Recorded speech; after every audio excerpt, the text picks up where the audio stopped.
When Margaret Hayes, a 68-year-old retired nurse, received her cholesterol diagnosis, Dr. Wilson immediately pushed aggressive medication, despite her concerns about the severe side effects she knew all too well from her 40 years in healthcare.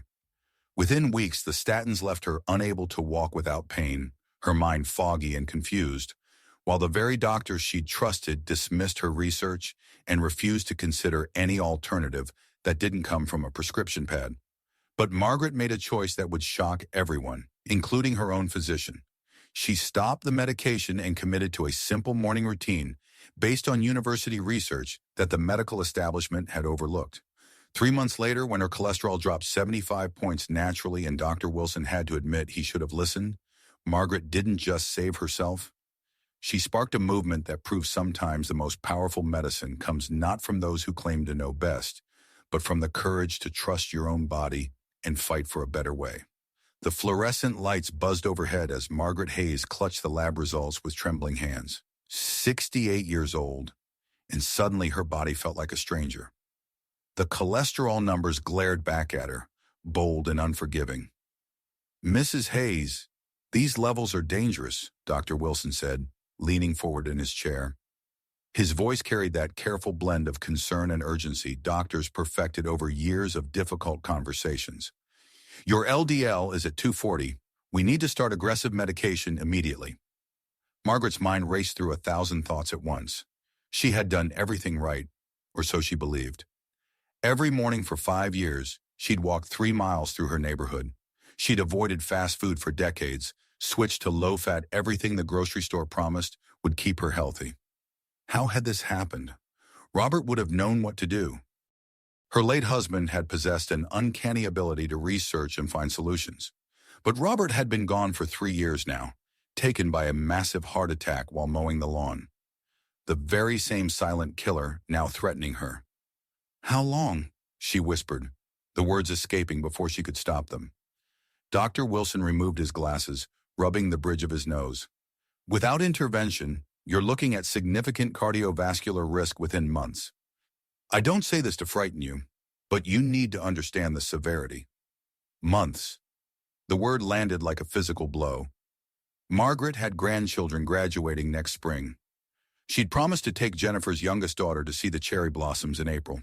She had plans, a life still to live. The drive home blurred into a haze of panic and disbelief.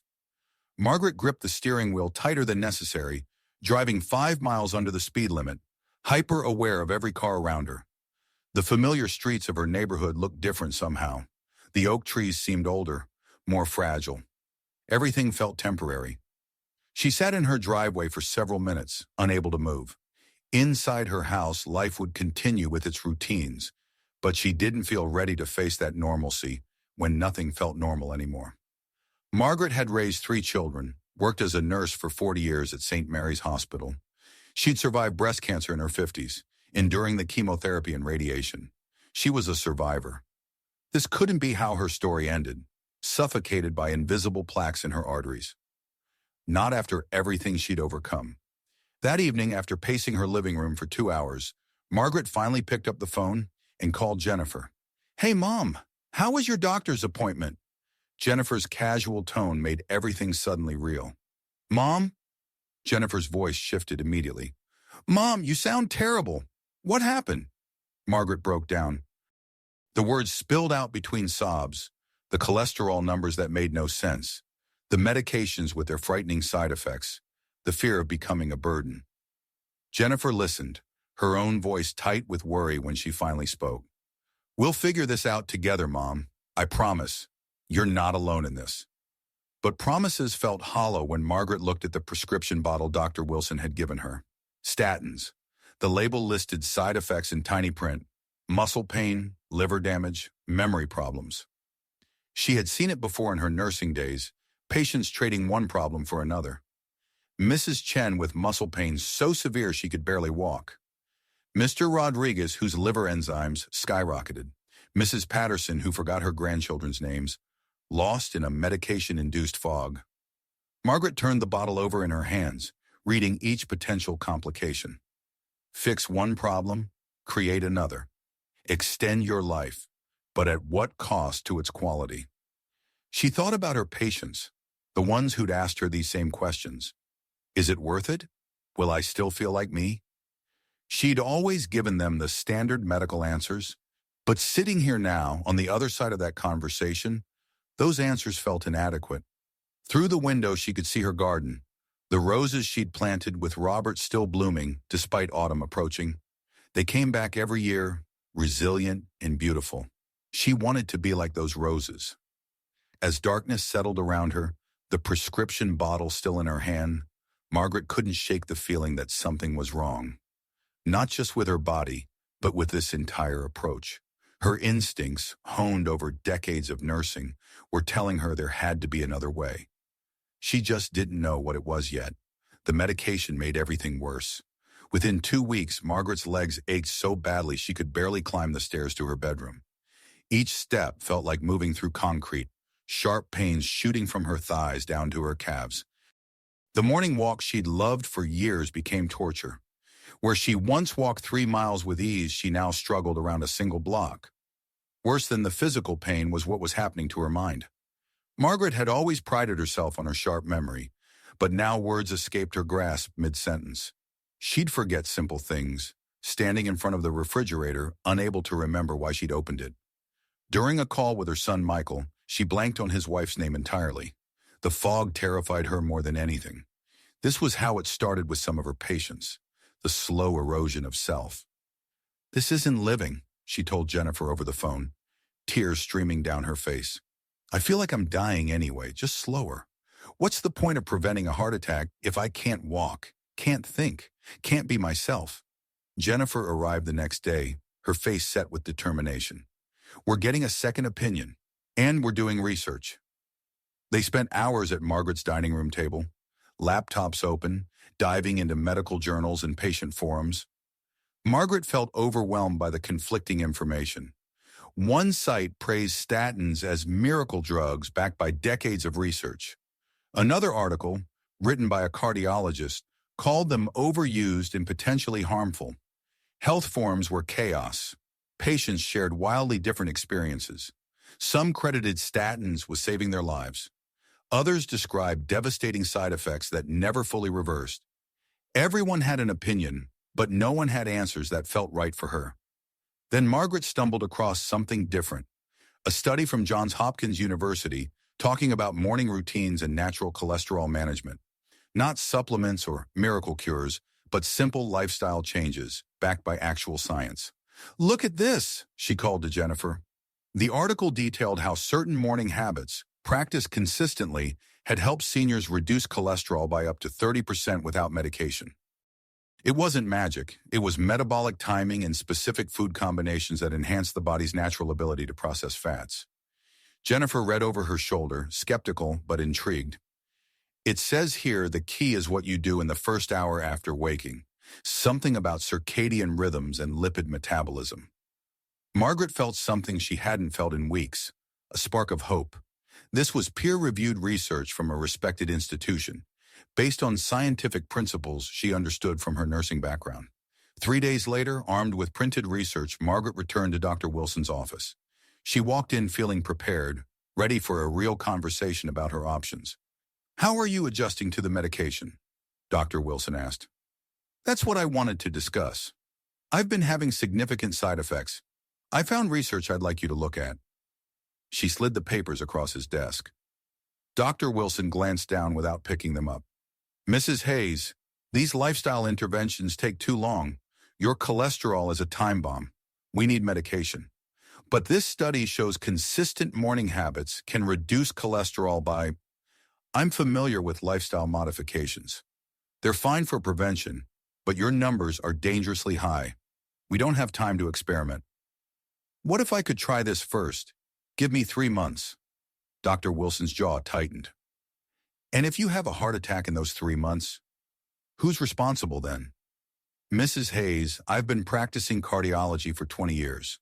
The risks of stopping your medication far outweigh any discomfort you're experiencing." Margaret felt her hope crumbling. She'd spent 40 years in the medical field, yet he was treating her like an uninformed patient who'd fallen for internet nonsense. "This is peer-reviewed research from Johns Hopkins. Mrs. Hayes. His tone had that forced patience doctors used when a conversation was over. I'll prescribe a different statin with fewer side effects.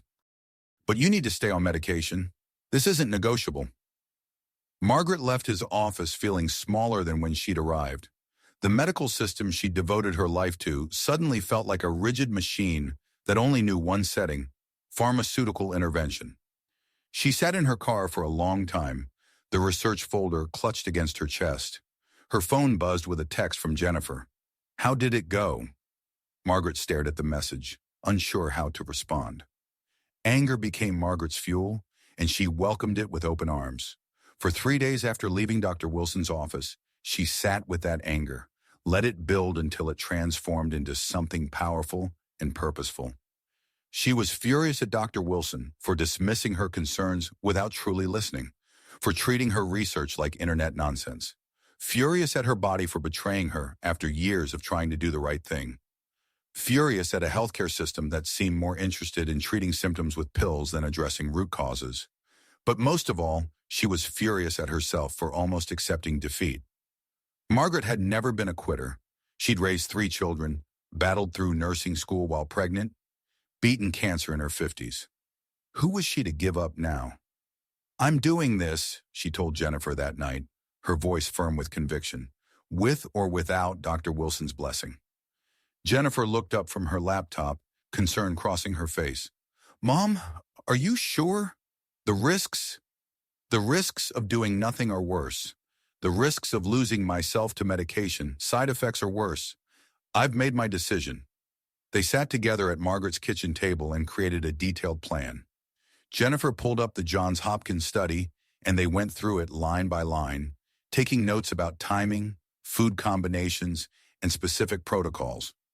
Every morning at 6 o'clock, Margaret would begin with lukewarm lemon water to activate her digestive system.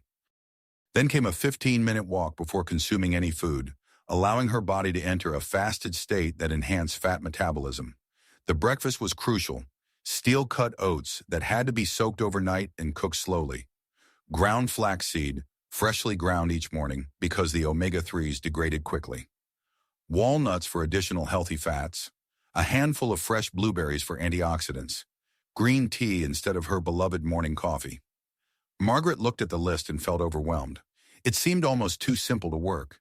How could oatmeal and walnuts do what powerful medications couldn't? But the research was clear. It wasn't about magic ingredients. It was about timing, consistency, and working with her body's natural rhythms.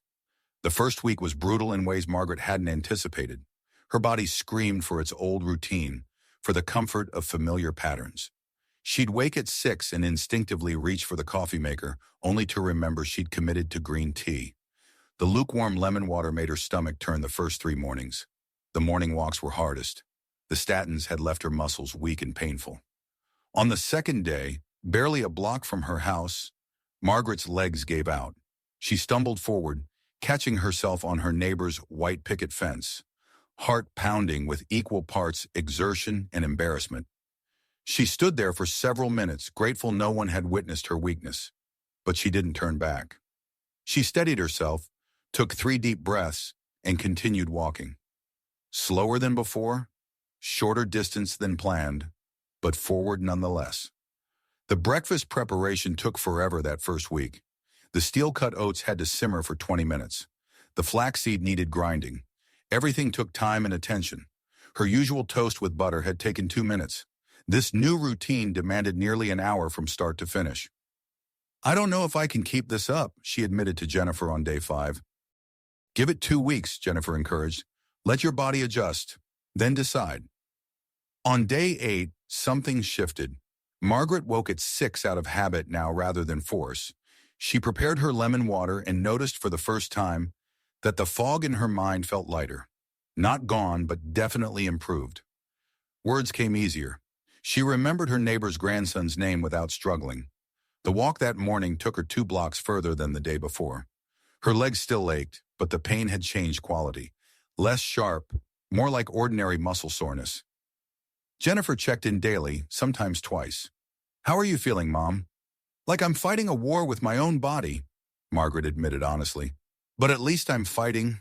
At least I'm doing something. On day 21, Dr. Wilson's office called. "Mrs. Hayes, you missed your follow-up appointment. Dr. Wilson would like you to come in for blood work. Please tell Dr. Wilson I'll come in at 3 months, exactly as I told him I would." Dr. Wilson himself called 15 minutes later. "Mrs. Hayes, you're taking a dangerous risk by stopping your medication without medical supervision." Margaret stood in her kitchen, looking out at the morning sun. Her voice was steady. "It's my risk to take, Dr. Wilson. My body, my choice. I'll see you in 3 months with my blood work results." She hung up before he could argue, her hands shaking but her resolve firm. Jennifer had moved in temporarily to help, and together they refined the morning routine through trial and error. They discovered that timing mattered more than they'd realized. Eating breakfast within 30 minutes of finishing the walk made Margaret feel energized. Waiting longer left her sluggish. The quality of ingredients mattered too. Fresh, organic flaxseed made a noticeable difference. The steel-cut oats needed to be a specific type. Even the green tea mattered. Loose leaf steeped for exactly 3 minutes. Other seniors in the neighborhood started noticing changes. Margaret was out walking every morning now, rain or shine. Her posture had improved. There was color in her cheeks again. Patricia, her friend from 3 houses down, stopped her one morning. "Margaret, you look different. Better. What are you doing?" Margaret expected skepticism when she explained. Instead, Patricia's eyes lit up. "My cholesterol is high too. Could I join you tomorrow?" The next morning, 2 women walked together. Then Gerald from across the street asked about the breakfast routine. Within a month, 5 seniors were meeting every morning at 6, walking together before preparing their cholesterol-fighting breakfasts. They called themselves the Morning Warriors, half joking but half serious. They shared recipes, tweaking the formula with different fruits and nuts. Patricia discovered that adding cinnamon helped her blood sugar. Gerald preferred almonds over walnuts. They encouraged each other on hard days when motivation flagged. They celebrated small victories, someone's improved energy, another's better sleep, the gradual increase in their walking distance. When Margaret's knees hurt too badly one morning, Patricia helped her through a gentler walk. When Gerald wanted to quit after 2 weeks, they reminded him why he'd started, showed him his own journal entries from week 1. The Morning Warriors became more than a health routine. They became a community, a support system, a reminder that they weren't alone in their fight for better health. 3 months to the day, Margaret walked into Dr. Wilson's office for her blood work appointment. The waiting room looked exactly the same, but Margaret felt completely different. She had lost 12 pounds, not from dieting, but as a natural result of the morning routine she'd maintained with unwavering consistency. Her energy had returned in a way she hadn't experienced in years. The muscle pain from the statins was completely gone. She could climb stairs without gripping the railing, walk 3 miles without stopping, think clearly without words slipping away mid-sentence. Jennifer sat beside her in the waiting room, having driven down from Pittsburgh for this appointment. She squeezed Margaret's hand, eyes bright with emotion. "Whatever the numbers say, you've already won, Mom. Look at you. You're glowing. You're strong." Margaret squeezed back, grateful beyond words for Jennifer's support these past 3 months. The phlebotomist called her name. Margaret walked back confidently, rolled up her sleeve, and watched the vials fill. These numbers would tell the story. "Results should be ready in about a week," the phlebotomist said cheerfully. "Dr. Wilson will call you." That week felt longer than the previous 3 months combined. Margaret maintained her routine with even more dedication. The Morning Warriors supported her constantly, sharing their own positive experiences to bolster her confidence. The call came on a Tuesday afternoon. Margaret was in her garden when her phone rang. Dr. Wilson's office. Her heart began to pound. "Mrs. Hayes?" It was Dr. Wilson himself. "Could you hold for a moment?" Margaret sat down on her garden bench, hand trembling. Jennifer appeared at the back door, face questioning. "Mrs. Hayes." Dr. Wilson's voice came back, sounding different than before, quieter, less certain, almost amazed. "I have your results in front of me." Margaret held her breath. "Your LDL dropped from 240 to 165. He paused as if needing to verify the numbers again. "Your HDL, the good cholesterol, actually increased from 45 to 62. Your triglycerides went from 220 to 145, well within normal range." Margaret closed her eyes, tears spilling down her cheeks. The numbers were better than she'd dared hope. 75 points off her LDL, a 31% reduction in 3 months. So I was right to try? Her voice came out as barely a whisper. There was a long pause. Margaret could hear Dr. Wilson breathing, wrestling with something. You were right to take control of your health, he said finally. I should have listened more carefully to your concerns. What you've accomplished, Mrs. Hayes, it's remarkable. Truly remarkable. I'd like you to come in so we can discuss maintaining these results, and I'd like to learn more about what you did. I have other patients who might benefit from this approach. After they hung up, Margaret sat in her garden for a long time, letting the magnitude sink in. Jennifer had run outside and now sat beside her, both of them crying and laughing at the same time. You did it, Mom. You actually did it. We did it, Margaret corrected. I couldn't have done this without you. That Saturday, the morning warriors gathered at Margaret's house for a celebration. 5 seniors, all with their own health struggles, sat around her dining room table sharing their now familiar breakfast, but today with extra berries and a festive atmosphere. Patricia had just gotten her 1-month results back, cholesterol down 20 points already. Gerald's blood pressure had normalized enough that his doctor was considering reducing his medication. They shared their breakfast with reverence, laughed about the early mornings they'd once dreaded, how Patricia used to hit snooze 5 times, how Gerald had complained that green tea tasted terrible. What else can we tackle together? Patricia asked, eyes sparkling with newfound confidence. If we can do this, what else is possible? They began brainstorming other health challenges: joint pain, poor sleep, low energy. The morning warriors were becoming more than a walking group. They were becoming advocates for their own health, believers in the body's ability to heal. Margaret thought about Robert that evening after everyone had left. Standing in the kitchen washing dishes, she imagined his reaction. He would have been so proud. Not just of the cholesterol numbers, but of her courage to trust herself, to stand up to authority when something felt wrong, to build a community of people supporting each other. She hadn't just saved herself. She had sparked something bigger. Other seniors were reaching out, asking questions, wanting to join the walks. The local community center had asked her to give a talk about her experience. Jennifer had convinced her to say yes. Mom, how many people are sitting in their houses right now taking medications that make them miserable, thinking there's no other option? You could help them. You could give them hope. 6 months after that initial diagnosis, the Morning Warriors had grown to 23 members. They'd split into 2 walking groups. The local newspaper had written a feature article about them. A researcher from a nearby university had contacted Margaret, interested in studying their results more formally. Margaret still had her battles. Her body was still 68 years old, still subject to aches and pains.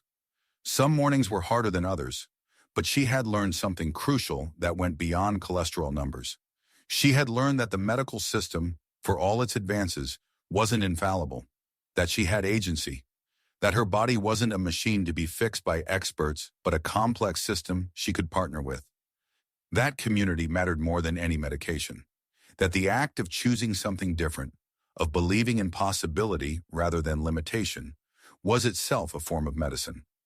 Margaret kept the original lab results in a drawer in her bedroom, carefully filed away. She pulled them out sometimes when doubt crept in. The numbers didn't lie. LDL, 240, now 165.